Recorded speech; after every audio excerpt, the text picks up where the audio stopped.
Hello everybody, this is the Harbinger, this is Wingspan on Steam, and this is our opening hand. So what are we looking at? We're looking at a white-crested laughing thrush, has an Asia card. Took a card from your hand behind this bird. If you do, gain more food from the bird feeder. So, oh, that's specifically from the bird feeder. Okay, so it's only fish and rodents left, you can't activate this guy. Okay, I think it's okay. It's a 6-point bird, costs 3 food, that conditionally gains you additional food, but also gains you points if you spend resources from hand. It's not the best card, but it's available. Eastern Phoebe counts for the first run goal, gets eggs from Splendid Feather Wren. Maybe this is something we are looking at. 2 star nests, is that something we care about? We don't hate getting star nests here. Falconer is such a good bonus card though, making the Northern Gannet be a 7-pointer for 2 food. That also maybe gains us more points over the course of the game. I think Falconer is such a good bonus card that we should probably prioritize doing that. It doesn't deny us from doing the Splendid Feather and Eastern Phoebe stuff as well, but if most of the birds that want to be played for Falconer are going to be large wingspans, so it's an anti-synergy. So I don't think we should go for that kind of thing. I don't hate bringing out this Asia bird though, so maybe we are just doing this. We can put an Eastern Phoebe in the grasslands just to get eggs and additional food for really cheap. Yeah, I don't hate this. Only thing is that this guy is really expensive to play. Maybe we play the Eastern Phoebe first, lay some eggs, and then we activate the Northern Gannet to get some more eggs before we play out and activate the East white-crested laughing thrush. It's so much food we need for that to happen. I don't think that's happening. Yeah, no, we're playing this guy first, getting some food, maybe not activating this the first opportunity we have.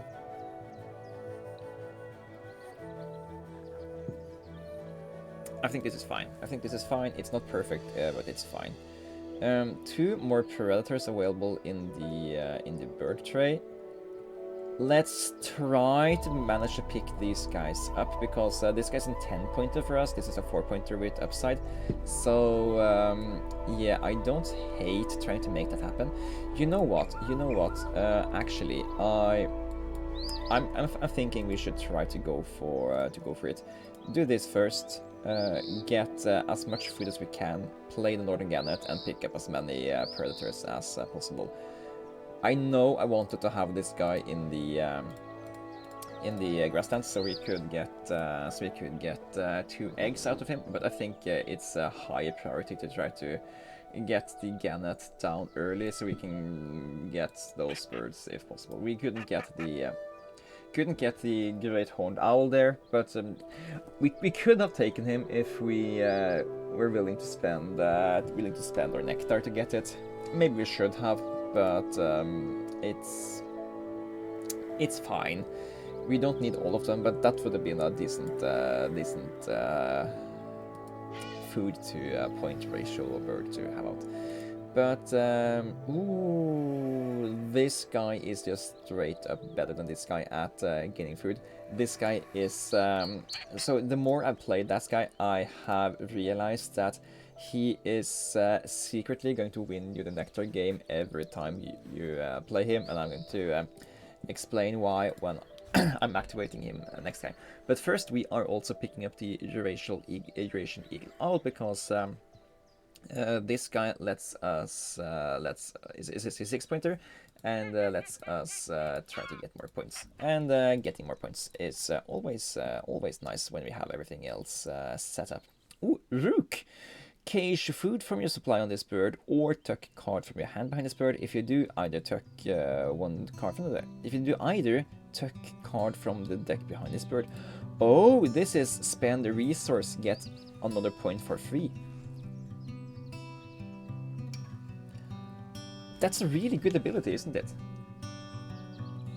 And you're getting it in the habitat where you already want to get points. It's also a cheap bird for the first round. Yeah, I'm going to pick that guy up. It's not that synergistic with everything else we're doing, but it's going to really help us get more stuff done out of every time we activate the grasslands. And there's so many predator birds available here. Sacred Kingfisher is also really good for us because it is going to give us free food every time the opponent does stuff, and we kind of want free foods, but it's 2 of them. We need to pick them up when there's 2 of them because we are Falconer, and apparently I'm doing silly stuff today. It's earlier today I played a game where I had like 8 or 9 round end birds played, which is pretty silly, and now I'm playing just straight up every falconer bird I can find, no matter if they are good or not. This guy is it is synergizing with our rook though, so it's not completely irrelevant, but yeah, it's this guy needs support, this guy gives support, and I kind of love what we are putting together here. We don't need to rush putting this guy out for now. We do want... I'm like struggling between whether or not to play the Great Tit first or if we play other stuff first, but I think we want to build up an incredible get point synergy here.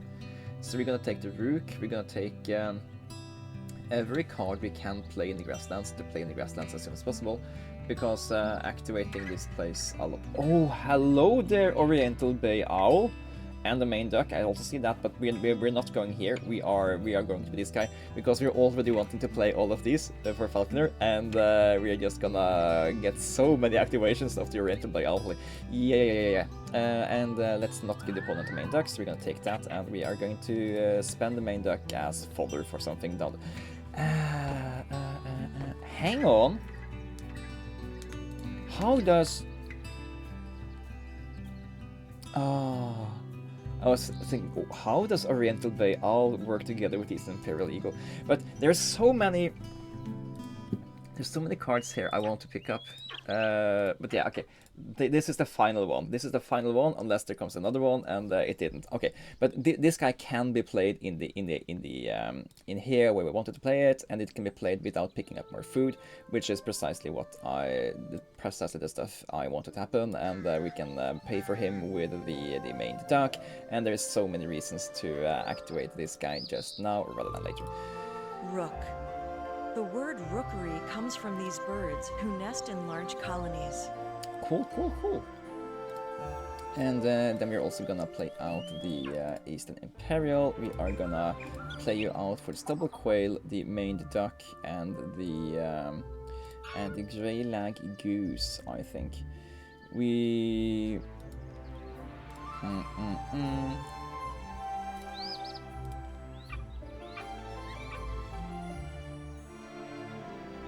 I just realized doing this, we aren't going to be able to play the Oriental Bay Owl on time, but we are. So, oh, that's just so lucky. We just need to not spend food to this guy. Put stuff in here. We are going to tuck a card. We're gonna tuck the white-crested laughing cockatoo. Because that gives us 2 points on the rook for 1 card invested, and that's a good payout for us. And then we are gonna play out the Oriental Bay Owl, and he's gonna give us so many triggers on during this game. It's silliness to the extreme today. Oh yeah, currently we have only played out 1, that's relevant. I was thinking we had played all of these guys already. We haven't done that, but okay, so maybe playing out the Oriental Bay Owl this turn wasn't that important. but it felt important to me.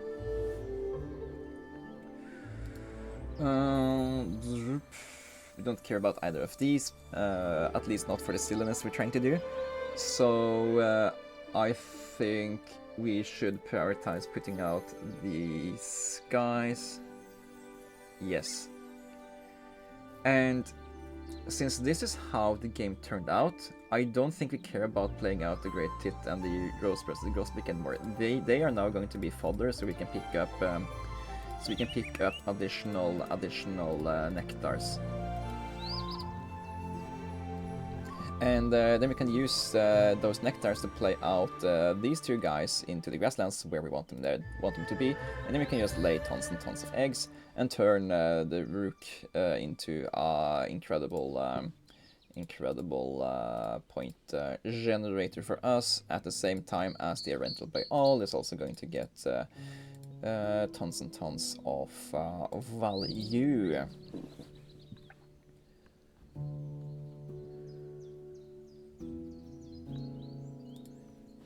Okay, we need to lay eggs first, then we can play... We can't play both of them unless we sack a food, but I think that's fine.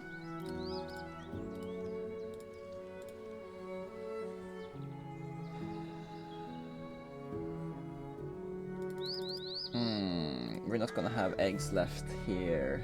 That's an issue. Are we gonna activate you every time? We kinda need to get all of the points you want. We only need 5 nectars, so we can afford to cache both of these foods. Hopefully the opponent can take some food so we can get some value of the Sacred Kingfisher. Do they have a raven or something? No, they're just straight up not taking food for some reason. I mean, some of it is my fault, since I am giving them food from the Eastern Phoebe, but I was hoping they would kind of, you know, give me at least something of the Sacred Kingfisher. Or maybe they're just taking the food I can take, so there's nothing left for me. Anyways, we are doing this. And next turn we're doing that, and then we're laying eggs, putting some eggs back into the correct nest types. Thank you. That means we can play the Purple Heron next round. Eurasian eagle owl. These owls prey on rodents, rabbits, and pigeons, and have been seen taking even larger animals. Cool EO. Alright, then we are laying eggs into the star nest, because star nests are correct nests for that purpose. Actually, I put 1 egg into here, just on the really odd chance that the opponent is going to give like a lattice lasuzzel bird or something. So these guys, I have done the math on these guys, and if I recall correctly, you should push until 76 centimeters on the second one and 80 centimeters or something on the first one. So 50 we should still push, and that's bad luck. Okay. And here we cache the food, because food is what we have in surplus, and get stuff back. Awesome. And we are now gonna activate 3 birds. And I did it in the wrong order. No, damn me. If I had done this guy first, never mind. 38 push. Bad luck. No, only with 14 centimeters, 4 centimeters to go. Well.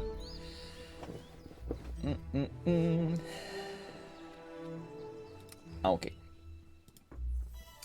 Then we are playing out the Purple Heron over here, getting another falconer bird online. We can eat your egg, yes. We have a white and no power bird in the Eastern Peregrine Eagle, and that's also a reason that I wanted to play this guy, is that I wanted this trigger to actually. I wanted to have at least 4 points of this thing, and currently it's 4 points we are having. I think the correct thing is just to lay eggs towards the final of the game here, so that's what we're going to do. One more, and we are stopping. There are no birds worth that have less than 3 wingspan except the wingless birds, so we're happy with that. Took all of them, reset the bird feeder, and cage the food. And cage food on yourself, and took another card.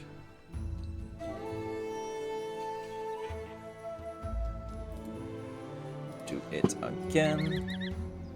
Dunk. Push. Oh, bad luck. Indian people, why are you doing this to me? Okay, all of them hit. Cage worm. Took a card. And the opponent, now it's your obligation to take food so I can get food. Thank you. Just remember to do that next turn as well. Okay, and we can do this. Yeah, that's bad luck. And cage the worm we got, and took a card from the deck behind that bird. And finally, can we get another food here, please? Yes, we can, and I love the opponent for that. And yeah, a very high value Sacred Kingfisher Rook combination here, because they allow us to just skip going to the forest and do stuff, and we get to lay eggs and activate our stuff lots of time. We should not push anymore because we only have 8 centimeters left, so check that. And if you want to see the video where I did the math on the Eurasian Eagle and the similar birds, it's in my playlist called Wingspan Sunday School. So yeah, it's where I plan to put stuff that I do educational content on, if you're interested in that. There's just the one video for now, but let me know in the comments below if there are any topics you wish to want me explore on such a channel, no such a topic. Let's do the northern no. Let's do the purple heron first, because he can pick the food dice out of the tray first. We have bad luck, but that's fine, because now the gannet can roll 3 food dice and we get a cage of fish. Then we do the 20 frog mouth and reset the bird feeder, and then you try to have good luck but end up with bad luck. And that's the name of the game here, bad luck. But okay, I get the card for free, thank you.